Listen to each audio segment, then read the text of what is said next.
لنا إلا ما علمتنا إنك أنت العليم الحكيم. قال المؤلف رحمه الله تعالى ونفعنا به وبعلومه في الدارين آمين. بسم الله الرحمن الرحيم.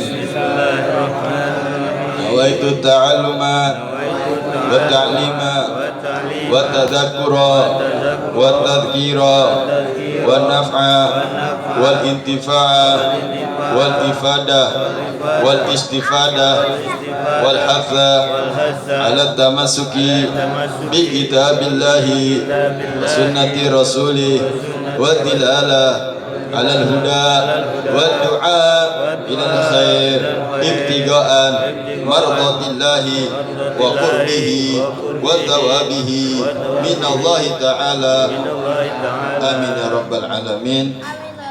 أعوذ بالله من الشيطان الرجيم. بسم الله الرحمن الرحيم. قال المؤلف رحمه الله تعالى ونفعنا به وبعلومه في الدارين آمين. فصل شروط الوضوء عشرة: الإسلام والتمييز والنقاء عن الحيض والنفاس وعما يمنع وصول الماء إلى البشرة وألا يكون على العضو ما يغير الماء والعلم بفرضيته وألا يعتقد فرضا من فروضه سنة والماء طهور ودخول الوقت والموالاة بدائم الحدث. Shadaqallahul azim. Alhamdulillahirabbil alamin. Puji syukur kita panjatkan kepada Allah Subhanahu wa taala. Alhamdulillah, ini malam kita semua kembali ditakdirkan oleh Allah Subhanahu wa taala dalam keadaan sehat wal afiat, yaitu bisa menghadiri. Di antaranya tadi kita bersama-sama mengirimkan doa untuk almarhumah, yaitu Nyai Haja Asinah binti Haji Usin. Tahlil bersama, memanjatkan doa, ada tahlil, tahmid, tasbih, takbir, dan juga doa suratul Fatihah, dibanding suratul Yasin, tawasul dan lain sebagainya. Mudah-mudahan amal ibadah kita, doa-doa kita diterima oleh Allah Subhanahu wa taala. Dan almarhumah khususnya, dan juga untuk almarhum keluarga kita yang disebutkan arwahnya, mudah-mudahan senantiasa mendapatkan cucuran rahmat dari Allah Subhanahu wa taala, dia diampuni segala kesalahannya dan diterangkan kuburnya, amin ya rabbal. Juga alhamdulillah kita kembali ya, sebagaimana sekarang kita memasuki daripada fasal syurutul wudu'i asyaratun. Pasal menerangkan syarat-syaratnya wudu itu ada 10. Di kitab Safina ini disebutkan fardunya wudu, bahkan kita kemarin udah tahu prakteknya wudu ya. Sekarang tinggal syarat-syaratnya wudu. Syurut ataupun syarat beda dengan furud. Furud itu fardu-fardunya wudu ataupun arkanul wudu, beda. Kalau syarat ini sesuatu yang wajib dihadirkan tapi bukan termasuk pekerjaan.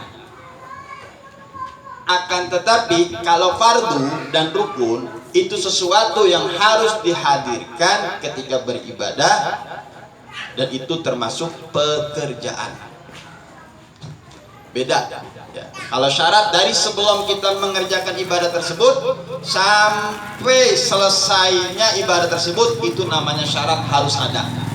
Tanpa adanya syarat maka enggak sah. Yang sekarang kita bahas ini adalah syarat-syaratnya wudu. Asyaratun itu ada 10. Yang pertama,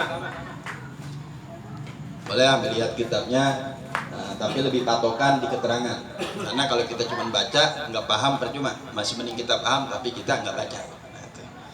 Yang pertama, al-islamu, Islam. Syarat-syaratnya wudu yang pertama Islam.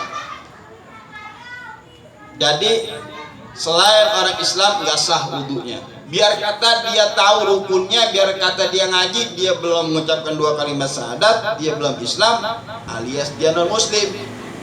Bahasa kitabnya kafir, karena di kitab mana aja nggak ada bahasa bukan Islam itu disebutnya apa, non muslim, nggak ada, adanya kafir.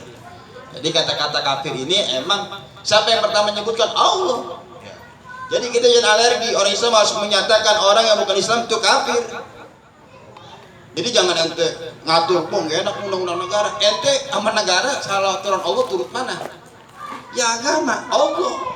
Jadi bahasa kafir ini dari Allah. Allah qul ya ayyuhal kafirun, siapa yang bilang itu? Allah. Nah, jadi jangan kita alergi kafir, kita di penjara, biar di penjara. Kita ngebela hukum Allah. Kasarnya begitu. Jangan mau, kita akan lebih halus.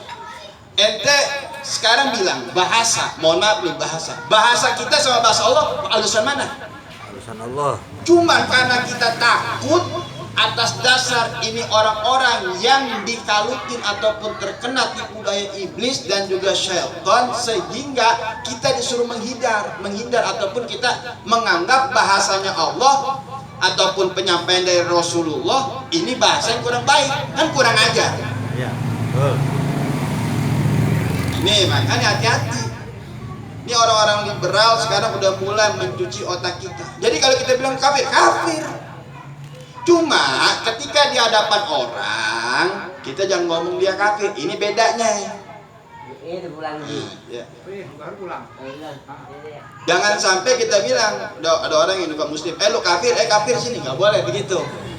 Ini sebutan ketika kita ditanyakan atau kita menerangkan orang yang bukan Islam berarti kafir. Kita dalam ceramah itu orang-orang kafir, mereka telah menghina begini, itu nggak ada masalah. Tapi ketika ada orang yang bukan muslim, kita bilang kafir sini, nah itu nggak boleh. Ada orang musyrik, kita musyrik sini, nggak boleh juga. Ada adabnya.